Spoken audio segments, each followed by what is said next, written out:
بسم الله الرحمن الرحيم ألف لام ميم ذلك الكتاب لا ريب فيه هدى للمتقين.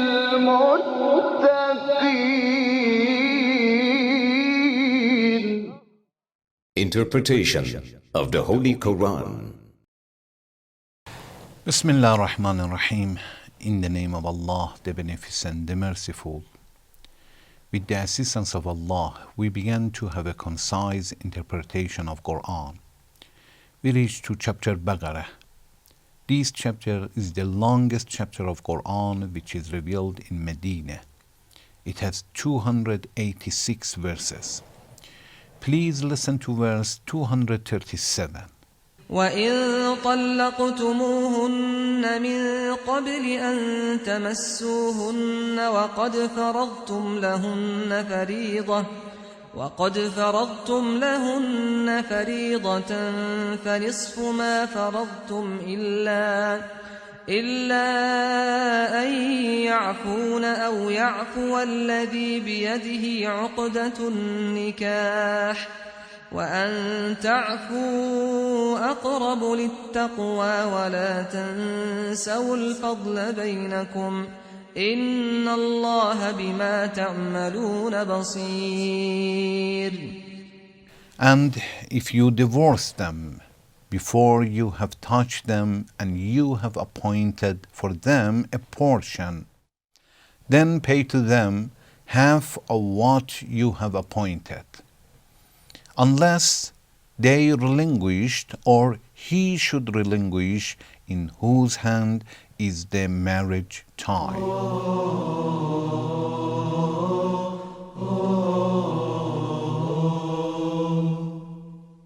وأن تعفوا أقرب للتقوى ولا تنسوا الفضل بينكم إن الله بما تعملون بصير. And it is nearer to righteousness that you should relinquish and do not neglect the giving of free gifts between you. Surely Allah sees what you do. In previous verse 236, Allah talked about those people who divorced their wives while they haven't touched them. It means they didn't sleep with them and they haven't chosen, they haven't appointed anything as a dowry for them. Allah said in previous verse, yes, they can divorce their wives in that time, but it is obligated to give them something according to their status and women's status. If they have more, to give better and more, and if their situation, financial situation is not good, they should give as much as they can according to their usage, something which is normal. In this verse, Allah is talking about the other group who didn't touch their wives and they want to divorce, but they have chosen, they have appointed something. For example, they decided on $20,000, for example, as a dowry, and they married to each other. After that, they haven't touched each other. The man did not sleep with his wife and divorced his wife. So the difference between this one and the previous one, they have chosen, they have appointed a certain amount of money. In this situation, Allah says, since he didn't touch her, he must give half of the amount that he has appointed for her and they agreed on. If it was $10,000, now he should give $5,000. If it was $20,000, he should give $10,000 to her and divorce her.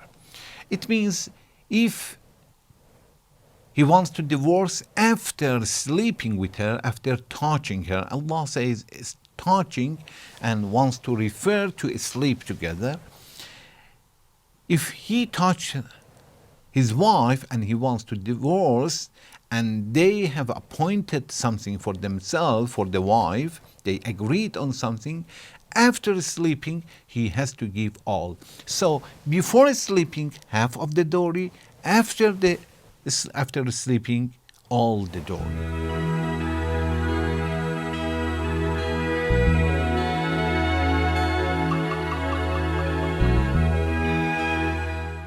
Then Allah says, إلا أن يعفون أو يعفو الذي بيده عقدة النكاح. Unless they forgive. It means unless man will give the half, the extra half, and give all the dowry. It means half is supposed to give, and the other half will forgive to the wife and will give all the dowry. Or the women forgive even the half that they want to get, and it is their right to take it, unless they forgive and they said we don't want it. Otherwise it is obligated for the husband to give it. أو يعفو الذي بيده عقدة النكاح. It means the one that the tie of the marriage is in his hand. You know that when the daughter wants to marry for the first time, the permission of the father is necessary. Although that the satisfaction and permission of the daughter is necessary, also satisfaction and permission of the father also is necessary. And here, since we talk about a lady that the husband did not sleep with her, the permission of the father is necessary. And it says the one that the tie of the marriage is his hand, if he forgives, okay, in that situation there is no need for the husband to give anything. Then Allah says, وَأَن تَعْفُوَ أَغْرَبُ لِلتَّقْوَى. But if they forgive, this is closer to piety and righteousness. It means Allah advised the husbands that although it is supposed it is your duty and obligated to give only half of the dowry because you did not sleep with the wife, but it is better to forgive the other and give all the dowry. And also for the women, although it is supposed and it is your right to get half, but if you forgive, it is better to be separated with the moral.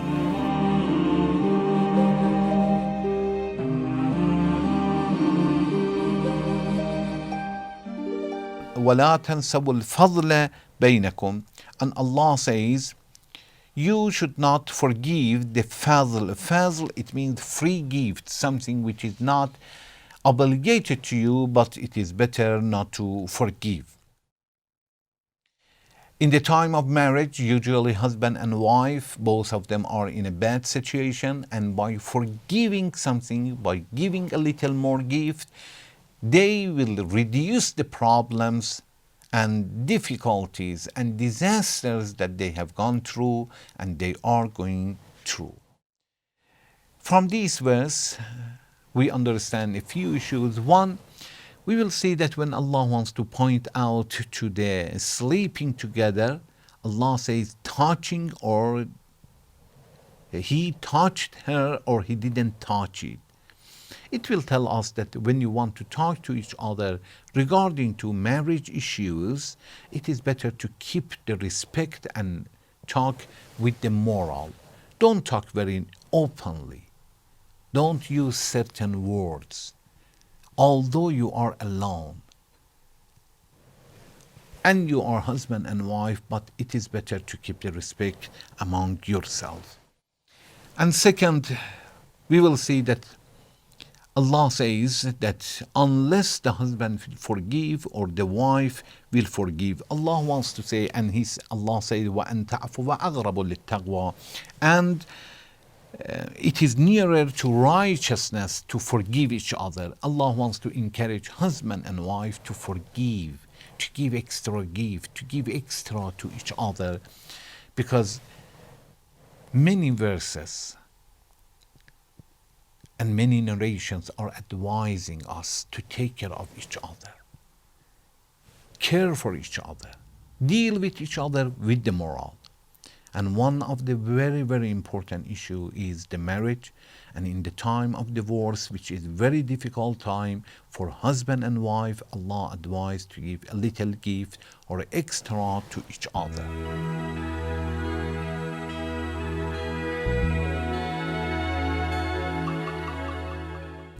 Then Allah says, وَلَا تَنْسَبُوا الْفَضْلِ, not only forgive, don't forget to give free gifts, not only to give the all dowry, although it is not necessary to give all, but not only that, give a little more gift. Say, I don't want this. Something that you bought for the home, say you can take it if you want. This is something that Allah loves it. And we can make a lot of rewards, brothers, sisters. If we follow moral issues and we practice at home, believe me, we enjoy more.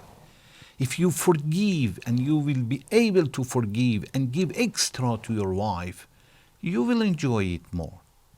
You will have better life.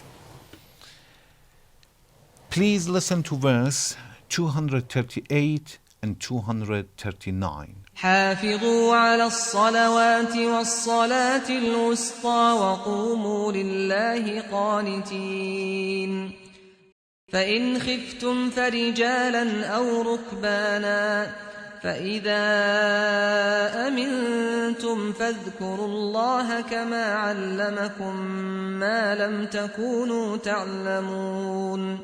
Attend constantly to prayers and to the middle prayer, and stand up truly obedient to Allah. فإن خفتم فرجالا أو ركبانا فإذا أمنتم فاذكروا الله كما علمكم ما لم تكونوا تعلمون. But if you are in a danger, then on foot or riding, and when you are secure, then remember Allah as He has taught you what you did not know.